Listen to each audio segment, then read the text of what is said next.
Hi students, welcome back to our channel. Now we are going to discuss about the 7th problem from the exercise 2.4. Let us observe question. After 15 years, Mary's age will be the 4 times of her present age. Then find her present age. Okay.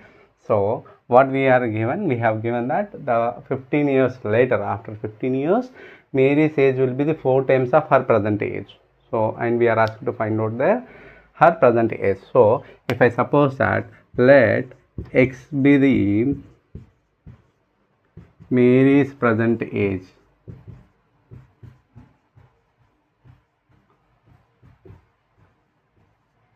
Okay, and suppose if her age is 10, then what would be her age after 15 years? 10 plus 15, that is of 25 will get. In the same manner, her present age is x years, then after 15 years, her age will be obtained by adding 15 to it.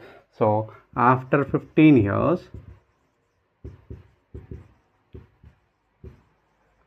her age is equals to x plus 15 years.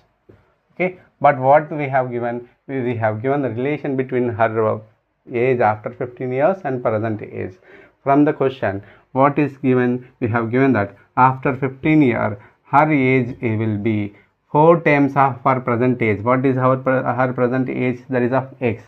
That means x plus 15 is equals to 4x. Here, if I transpose this plus x to other hand, it becomes a negative x. So from this, 15 is equal to 4x minus x, that is of 3x. From this we get 3x is equal to 15. Then x is equals to 15 by 3, 15 by 3 which is of 5. So x we got as an 5. That means what is her present age? Therefore Mary's present age, Mary's present age x is equals to 5 years.